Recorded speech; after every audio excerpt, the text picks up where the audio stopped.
Welcome to This Explainer. We're diving straight into a 150-year-old mystery today, and honestly, it completely turns human history right on its head. For well over a century, we've been telling ourselves this really specific kind of comforting story about our ancient ancestors, the Neanderthals. But here is the kicker. Almost everything we thought we knew about them, yeah, it's completely wrong. We're going to uncover how a species we literally dismissed as primitive might have actually outperformed us in some truly astonishing ways. So what if the species we wrote off as evolutionary failures were actually smarter than us? It's a heavy question, right? For generations, we just bought into this comforting lie. We thought, well, modern humans won the survival race, so obviously we were more intelligent. We kind of believed that being smart meant we inherently deserved to survive while others didn't. And sure, it made sense. It explained why we're still here and they aren't. But listen, surviving an ice age wasn't about building computers. It was about outthinking massive predators, finding food in totally desolate landscapes, and navigating a complex 3D world that constantly wanted to kill you. What if Neanderthals were actually the masters of that world? Let's trace how this whole incredible mystery unfolded. The story actually kicks off back in 1856. Picture this. Quarry workers are digging through a limestone cave in a small German valley, and they hit something that stops them cold. They found bones. But not normal bones. The skull caps were incredibly heavy, and the limb bones, they were way denser and stronger than anything you'd find in a modern human. Because of their sheer physical size, the workers honestly thought they'd stumbled onto the remains of a bear. But they hadn't. These bones sparked an investigation that would eventually uncover impossibly ancient, complex behaviors, like building purposeful structures deep underground tens of thousands of years ago. Now, there is a sharp, undeniable contrast between what we used to believe and what the evidence actually proves today. For decades, the old narrative was super simple. Neanderthals were just brutish, slow, dim-witted evolutionary failures. We essentially mocked them as the ultimate losers of the evolutionary race. But the emerging reality? It paints a vastly different picture. As researchers dug deeper, that old story just completely fell apart. We're now looking at a species that was highly intelligent, remarkably adaptable to extreme environments, and profoundly socially compassionate. They weren't just surviving. In several critical ways, they were actually outperforming early modern humans. Which brings us to the very first piece of physical evidence that utterly shattered that old story. Neanderthal brains were not smaller than ours. Actually, scratch that. On average, they were larger. For years, scientists just operated on this really basic assumption that bigger brains mean smarter beings, giving modern humans the definitive edge. But when researchers actually measured the physical 3D volume of Neanderthal skulls, the results were undeniable. They literally just had more brain volume. And wow, this created an immediate glaring problem for the narrative of human superiority. If brain size was the true measure of intelligence, the simple explanation of "we were smarter, so we won" just couldn't be the full story anymore. I want you to just let this enormous number sink in for a second. 175,000 years ago. That is incredibly deep in the past. Long before modern humans had even reached certain parts of Europe. And yet, in a cave in France, archaeologists found something absolutely shocking. Deep inside the cave, completely removed from any natural light, lay broken stalagmites. But they weren't broken by accident. No, they were intentionally snapped to similar lengths and deliberately arranged into precise, circular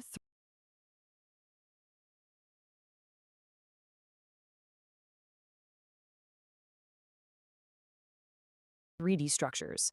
The only beings capable of creating this kind of complex architecture at that specific time were Neanderthals. And that leads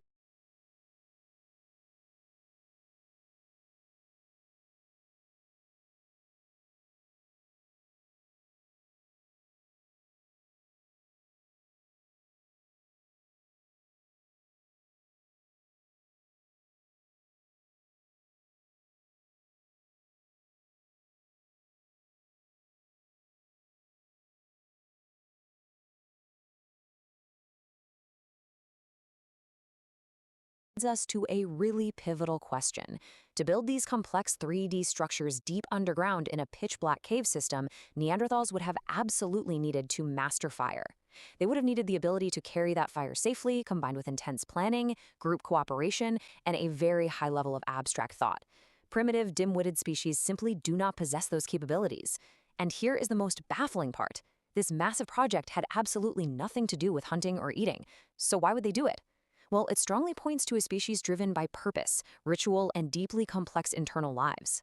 The evidence for that complex internal life only grows stronger. We look at how they treated their dead. It's kind of like a giant puzzle coming together.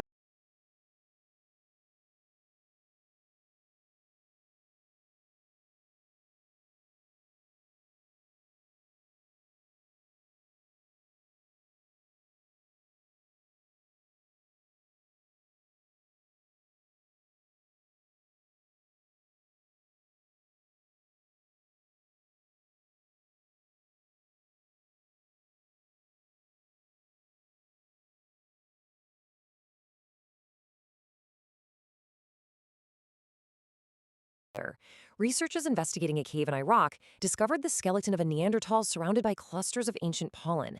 Now, while some debated initially, a really compelling pattern started emerging across multiple burial sites. Bodies were being positioned carefully. Limbs were arranged in deliberate poses in physical space, often accompanied by tools or animal bones. That ancient pollen, it suggests they may have actually been burying their dead with flowers. This implies an extraordinary level of emotional intelligence. We're talking about a species capable of abstract thought about death, who marked loss with ritual and experienced profound grief. But, perhaps the most damaging blow to the old story of the brutish Neanderthal comes from medicine. Yes, medicine. Researchers studying Neanderthal skeletons noticed individuals who had survived horrific, devastating injuries. We are talking about shattered legs that were fully healed and reset, skulls fractured on one side that showed years and years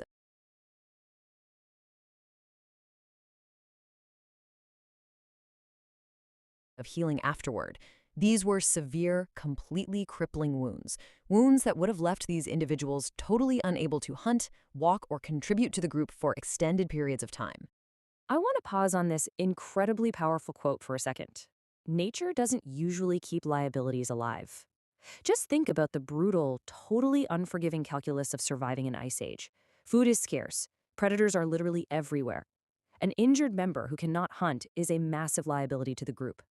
And yet, the skeletal evidence proves over and over again that Neanderthals were cared for. They were fed, protected, and nursed back to health from injuries that absolutely should have ended their lives. This wasn't just raw intelligence. This proves for sure that they built a highly empathetic, deeply compassionate society. So we arrive at this lingering mystery.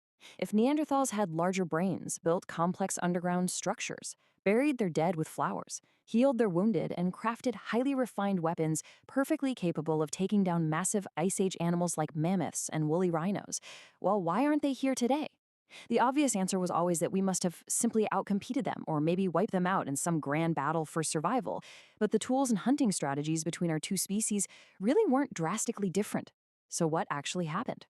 And this brilliantly illustrates the ultimate twist in our investigation. Genetics finally gave us the answer, and honestly, it's a total genetic bombshell.